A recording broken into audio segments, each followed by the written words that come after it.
Hello friends, welcome back to our YouTube channel SSTSC. Friends, SAIL Durgapur Steel Plant, steel authority of India limited Durgapur steel plant इसी unit का जो form published हुआ है जिसमें एसीटीटी fitter एक post था, ठीक है। तो एसीटीटी फिटर एग्जामिनेशन में जो प्रोबेबल क्वेश्चन प्रीवियस ईयर में आया है एंड इसी एग्जामिनेशन में आपका 2023 में जो एग्जामिनेशन होने वाला है उसमें कौन सा इंपॉर्टेंट क्वेश्चन फिटर टेस्ट से पूछ सकते हैं आपके उसके ऊपर मेरा टेस्ट सीरीज में बनाया हूँ, ठीक है। उसका ये पार्ट 1 वीडियो है, ठीक है। तो इसके आगे भी वीडियो आपको मिलते रहेगा, ठीक है। तो वीडियो को एंड तक ज़रूर देखना क्योंकि हर एक क्वेश्चन के साथ में रिलेटेड क्वेश्चन आपको बताऊंगा। तो आपको क्या करना है और रिलेटेड क्वेश्चन नोट डाउन करना है, ठीक है, आपका नोटबुक में। तो चलिए पहला जो क्वेश्चन है क्वेश्चन नंबर 1 में पूछा है, देखिए which marking media is poisonous. ये जो 4 मार्किंग मीडिया का जो ऑप्शन आपके सामने में है इसमें से कौन सा मार्किंग मीडिया पॉइजनस है। तो देखिए कॉपर सल्फेट जो मार्किंग मीडिया है जो ऑप्शन सी में है ये एक पॉइजनस मार्किंग मीडिया है, ठीक है। ये एक बहुत ही पॉइजनस मार्किंग मीडिया है। तो इसका आंसर हो जाएगा कॉपर सल्फेट। एंड इसके साथ जो रिलेटेड क्वेश्चन आपको याद रखना पड़ेगा वो क्या है, जो व्हाइट वॉश जो मार्किंग मीडिया है इसको हम किसके ऊपर अप्लाई करते हैं, इसको हम राफ कास्टिंग जॉब जो है, राफ जॉब और कास्टिंग सरफेस जो है उसके ऊपर हम अप्लाई करते हैं व्हाइट वॉश को, ठीक है। एंड ये देखिए प्रूशियन ब्लू, प्रूशियन ब्लू हम किसके ऊपर अप्लाई करते हैं, प्रूशियन ब्लू हम अप्लाई करते हैं मशीन फिनिश सरफेस। अगर आपका जॉब मशीन फिनिश है तो आपको फ्रेंड्स अप्लाई करना पड़ेगा प्रूशियन ब्लू, ठीक है। आपको अप्लाई करना पड़ेगा प्रूशियन ब्लू। एंड देखिए ये जो सेलुलोज लेकर है, ठीक है, सेलुलोज लेकर जो है एक कॉमर्शियल मार्केट में कॉमर्शियल अवेलेबल डाई है, ठीक है, कॉमर्शियल अवेलेबल डाई।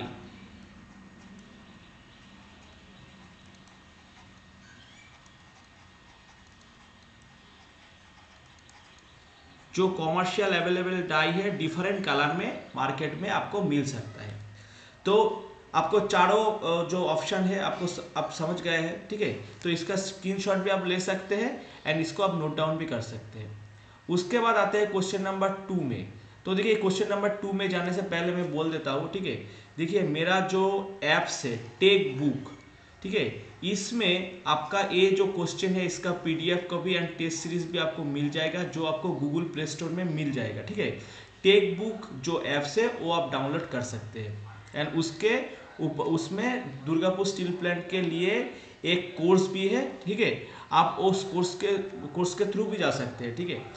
उसके बाद आते हैं क्वेश्चन नंबर 2 में। क्वेश्चन नंबर 2 में क्या पूछा है, क्वेश्चन नंबर 2 में पूछा है a new hacksaw blade after a few stroke. देखिए हैक्सो ब्लेड का स्ट्रोक क्या है वो आपको शायद मालूम है। स्ट्रोक है हैक्सो ब्लेड कटिंग करने के टाइम जो टू एंड फ्रो मोशन देता है, जो आगे की ओर बढ़ता है एंड जो रिवर्स डायरेक्शन में फिर वापस आते हैं, उसको हम स्ट्रोक बोलते हैं, ठीक है। एंड हैक्सो ब्लेड जो है वो फॉरवर्ड स्ट्रोक में मेटल रिमूव करते हैं, ठीक है। एंड जो उसका जो रिटर्न स्ट्रोक है, रिटर्न स्ट्रोक वो आइडियल स्ट्रोक है, उसमें मेटल रिमूव नहीं होता है, ठीक है। तो देखिए इसका जो आंसर हो जाएगा, देखिए a new hacksaw blade after few stroke become loss because of the, because इसका कारण क्या है, इसका जो आंसर हो जाएगा, इसका आंसर हो जाएगा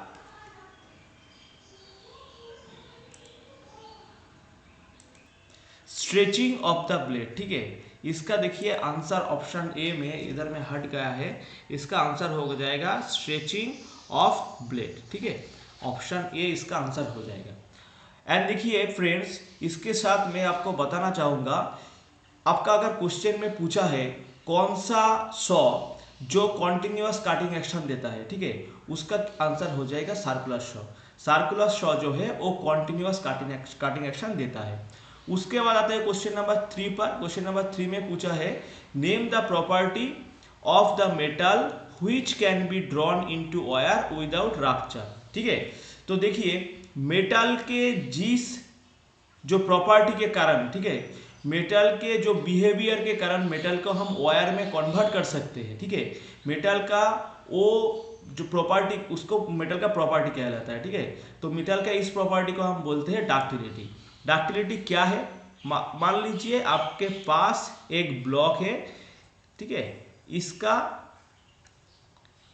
ब्रेथ जो है ये ब्रेथ है एंड इसका लेंथ है ये वाला, ठीक है। तो आप क्या करते हैं, इसके ऊपर टेंसाइल फोर्स अप्लाई करते हैं दोनों साइड्स के बराबर, ठीक है। आप इसके ऊपर जब टेंसाइल फोर्स अप्लाई करोगे तो इसका क्या होगा, इसका लेंथ जो है वो बढ़ जाएगा, ठीक है।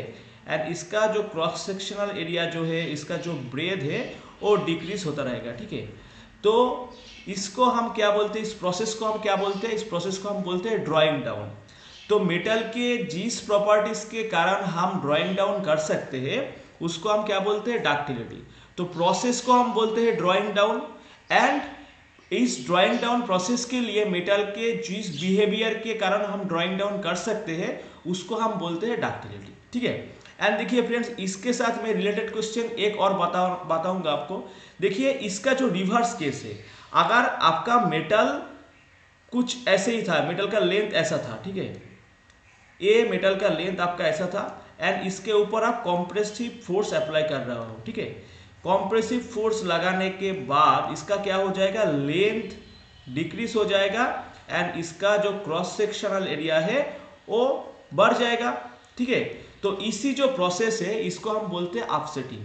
तो ऑफसेटिंग प्रोसेस में हम क्या करते हैं, लेंथ को डिक्रीज करते हैं एंड उसका जो क्रॉस सेक्शनल एरिया है, उसका जो ब्रेथ है वो हम इंक्रीज करते हैं, ठीक है। तो आपको अगर क्वेश्चन में आया है ड्रॉइंग डाउन, इसी ऑपरेशन का रिवर्स ऑपरेशन का नाम क्या है, तो आपका आंसर हो जाएगा ऑफसेटिंग, ठीक है। उसके बाद आते हैं क्वेश्चन नंबर 4 में। क्वेश्चन नंबर 4 में पूछा है what is the spindle movement of one division of thimble with spindle thread 0.5 mm pitch, ठीक है। तो देखिए ये जो स्क्रू थ्रेड माइक्रोमीटर है, स्क्रू थ्रेड माइक्रोमीटर में जो हम पिच यूज करते हैं, ठीक है, उसका पिच है 0.5 mm। तो देखिए फ्रेंड्स, ये जो माइक्रोमीटर के जो लीस्ट काउंट निकलते हैं, ठीक है, उसका कॉमन फॉर्मूला क्या है, उसका कॉमन फॉर्मूला है pitch by circular scale division, ठीक है। सर्कुलर स्केल डिवीजन CD हम एब्रिविएटिव करके लिखते हैं। तो देखिए माइक्रोमीटर के लीस्ट काउंट कैसे निकलते हैं, ठीक है, उसको आपको समझना है तो आपको मेरा ऐप के जाना पड़ेगा, ठीक है।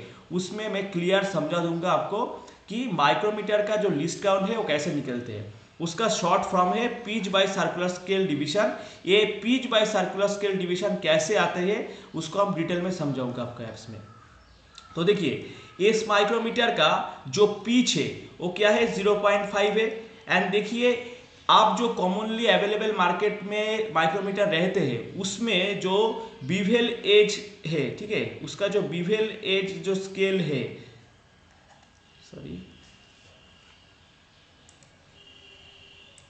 मैं एक माइक्रोमीटर ड्रॉ कर रहा हूँ, ठीक है, एक माइक्रोमीटर हम ड्रॉ कर रहा हूँ, देख लीजिए।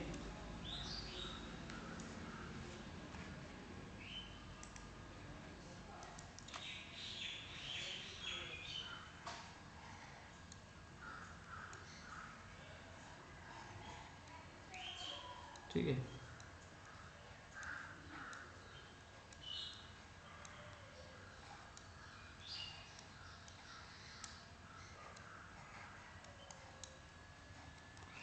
तो फ्रेंड्स इस माइक्रोमीटर के इसको एनविल हम बोलते हैं, इसको हम बोलते हैं स्पिंडल, ठीक है। एंड देखिए ये जो पोर्शन, ठीक है, इसको हम क्या बोलते हैं, बीवेल स्केल। इसका दूसरा एक नाम भी है, उसको हम सर्कुलर स्केल भी बोलते हैं,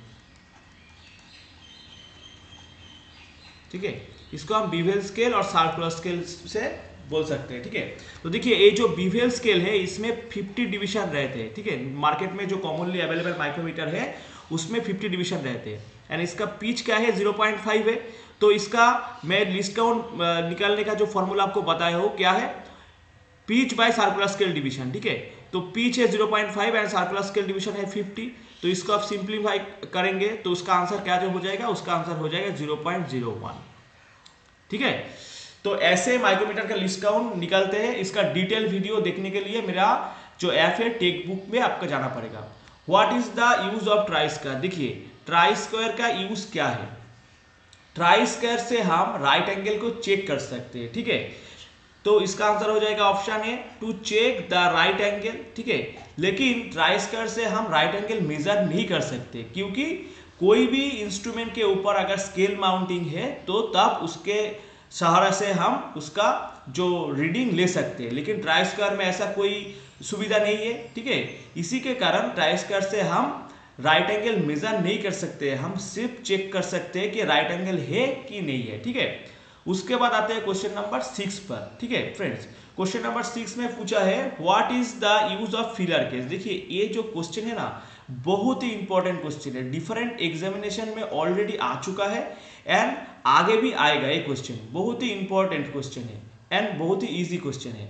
what is the use of filler gauge. तो फिलर गेज हम क्या करते हैं, फिलर गेज हम किसके लिए यूज करते हैं, gap between mating parts, two mating parts से उसके अंदर कितना गैप है उसको हम मेजर करने के लिए हम यूज करते हैं, इस्तेमाल करते हैं फिलर गेज को। तो उसका आंसर हो जाएगा ऑप्शन डी वाला जो आंसर है उसका आंसर हो जाएगा।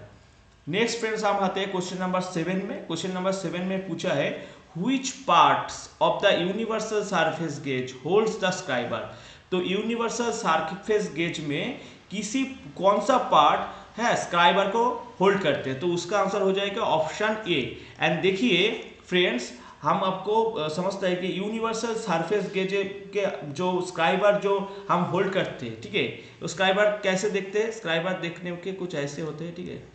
स्क्राइबर का जो ग्राफिकल रिप्रेजेंटेशन है वो कुछ देखने में ऐसे होते हैं। इस स्क्राइबर जो मेटल से मैन्युफैक्चर होता है उसका क्या नाम है, उसका नेम है हाई कार्बन स्टील, ठीक है, और टूल स्टील भी हम बोल सकते हैं। तो स्क्राइबर जो मैन्युफैक्चर होते हैं, स्क्राइबर का जो मटेरियल है वो क्या है, हाई कार्बन स्टील और टूल स्टील, ठीक है। एंड स्क्राइबर का जो पॉइंट एंगल है इसका वैल्यू क्या है, इसका वैल्यू है 12 से लेके 15 डिग्री, ठीक है। ये भी आपको रिलेटेड क्वेश्चन मान के आपको स्क्रीनशॉट भी आप ले सकते हैं, इसको आप आपका डायरी में जो है उसमें नोट भी कर सकते हैं। नेक्स्ट आते हैं क्वेश्चन नंबर 8 में। क्वेश्चन नंबर 8 में पूछा है which chisel is used for squaring the metal at the corner joint. तो कॉर्नर जॉइंट में मेटल को स्क्वायरिंग करने के लिए हम जिस चिज़ल को इस्तेमाल करते हैं उसका नाम है डायमंड पॉइंटेड चिज़ल। एंड देखिए ये जो डायमंड पॉइंटेड चिज़ल है ना इसका दूसरा एक भी क्वेश्चन है। क्या क्वेश्चन है, with the help of which chisel we prepare a V shape group, ठीक है। तो वी शेप ग्रुप बनाने के लिए हम कौन सा चिज़ल के इस्तेमाल करते हैं, डायमंड पॉइंटेड चिज़ल। तो डायमंड पॉइंटेड चिज़ल के इस्तेमाल करके हम वी शेप जो ग्रुप है वो भी हम कर सकते हैं, ठीक है, वी शेप ग्रुप। एंड देखिए फ्रेंड्स ये जो क्रॉस कट चिज़ल है, क्रॉस कट चिज़ल का दूसरा नाम क्या है, ये क्रॉस कट चिज़ल का दूसरा जो नाम है वो है केप चिज़ल, ठीक है। इसका जो दूसरा नाम है ये नाम है केप चिज़ल। एंड एक केप चिज़ल के सहारा से हम क्या कर सकते हैं, कीओए जो होते हैं कीओएस हम काट सकते हैं, ठीक है। केप चिज़ल के सहारा से हम कीओए जो है वो काट सकते हैं। एंड हाफ राउंड नोज चिज़ल, देखिए ये जो हाफ राउंड नोज चिज़ल है, हाफ राउंड नोज चिज़ल से हम बियरिंग के अंदर कोई ऑयल ग्रुप अगर हमको काटना है, ठीक है, तो हम हाफ राउंड नोज चिज़ल जो है हम इस्तेमाल करते हैं। नेक्स्ट आते हैं क्वेश्चन नंबर 9 पर। क्वेश्चन नंबर 9 में पूछा है which operation is carried out in gang drilling machine. तो पहले तो समझना है गैंग ड्रिलिंग मशीन होता क्या है। जिस ड्रिलिंग में मल्टी स्पिंडल होता है, ठीक है, जिस ड्रिलिंग मशीन में मल्टी स्पिंडल, तो मल्टी स्पिंडल है तो मल्टी ड्रिल भी होता है, ठीक है। तो मल्टी ड्रिल हम होल्ड कर सकते हैं एक ही मशीन के अंदर, तो उसको हम बोलते हैं गैंग ड्रिलिंग मशीन। बहुत ड्रिलिंग कर सकते हैं, ठीक है, तो उसको हम गैंग ड्रिलिंग मशीन बोलते हैं। तो गैंग ड्रिलिंग मशीन में हम क्या कर सकते हैं, गैंग ड्रिलिंग मशीन में हम सक्सेसिव ऑपरेशन कर सकते हैं, ड्रिलिंग का जो सक्सेसिव ऑपरेशन है कर सकते हैं, ठीक है। उसके बाद आता है क्वेश्चन नंबर 10 पर। क्वेश्चन नंबर 10 में पूछा है which is an integral part of a stock in vernier protractor. तो इंटीग्रल पार्ट का है जो उसके साथ अटैच रहते हैं, ठीक है। इंटीग्रल पार्ट क्या है, जो उसका मेन कंपोनेंट है, ठीक है, जिसको हम सेपरेट नहीं कर सकते। अगर कोई पार्ट्स को हम उस इंस्ट्रूमेंट से सेपरेट नहीं कर सकते तो उसको हम क्या बोलते हैं, इंटीग्रल पार्ट बोलते हैं, ठीक है। तो इधर में पूछा है which is an integral part of the stock of vernier protractor. तो वर्नियर प्रोटेक्टर का जो इंटीग्रल पार्ट है उसका क्या नाम है, उसका नाम है डायल। ऑप्शन बी वाला जो आंसर है वो हो जाएगा आपका आंसर, ऑप्शन बी। नेक्स्ट आते हैं उसके बाद क्वेश्चन नंबर 11। क्वेश्चन नंबर 11 में पूछा है which file is used to make the job close to the finish size. तो अगर जॉब को फिनिश साइज में लाने का टाइम आ गया है तो तब आपका मेटल रिमूवल रेट क्या हो जाएगा, डिक्रीज हो जाएगा, मेटल रिमूवल रेट बहुत ही कम हो जाएगा। देन उस टाइम फिनिशिंग के कारण आपका जो फाइल का इस्तेमाल करना पड़ेगा, ठीक है, वो क्या है, वो है सेकेंड कट फाइल, ठीक है। सेकेंड कट फाइल के हेल्प से आप थोड़ा थोड़ा मेटल को रिमूव करके जॉब जो है उसको हम फिनिशिंग में ला सकते हैं, ठीक है। एंड अगर आपका प्राइमरी स्टेज में ज़्यादा मेटल रिमूव करने का टाइम है तो आपको राफ और बास्टर्ड फाइल का इस्तेमाल करना पड़ेगा। एंड देखिए फ्रेंड्स, ये जो सेकेंड कट फाइल है, सेकेंड कट फाइल जो है ग्रेड के हिसाब से फाइल का क्लासिफिकेशन आपका तो मालूम है, फिर से एक बार लिख लीजिए। ग्रेड के कारण फाइल का जो क्लासिफिकेशन है, ठीक है, उसमें पहला जो नाम आता है, उसमें पहला जो नाम है उसका नाम है राफ फाइल। उसके बाद आता है बास्टर्ड फाइल। नेक्स्ट जो नाम आता है सेकेंड कट फाइल। उसके बाद स्मूथ एंड उसके बाद आते हैं डेड स्मूथ। उसके बाद आते हैं डेड स्मूथ, ठीक है। एक ग्रेड के हिसाब से फाइल का जो क्लासिफिकेशन है उसका स्टेज, ठीक है। एंड देखिए ग्रेड किसको हम बोलते हैं, स्पेसिंग ऑफ टीथ, टीथ का जो साइज है, ठीक है, उसके ऊपर फाइल का जो क्लासिफिकेशन है उसका ग्रेड ऑफ द फाइल बोलते हैं, ठीक है। उसके बाद आता है क्वेश्चन नंबर 12 में। क्वेश्चन नंबर 12 में पूछा है which file has the parallel edge, ठीक है, इसका पैरेलल एज हो जाएगा throughout the length.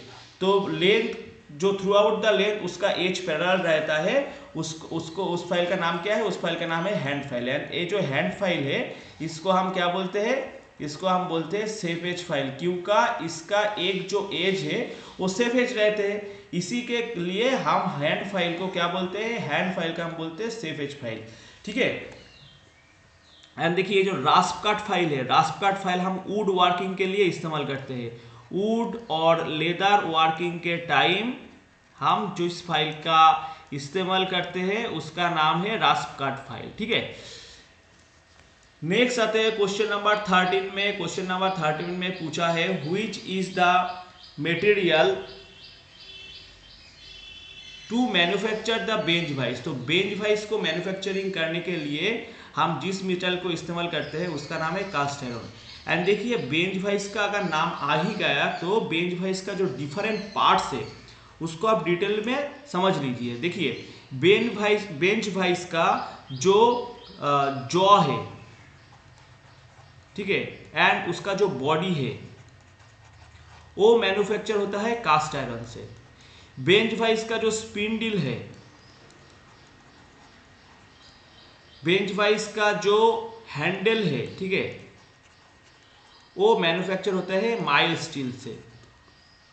Next आते हैं बेंच वाइस का जो बॉक्स नट है, box nut of the bench vice किस मेटल से बना होता है, फास्फोरस ब्रोंज,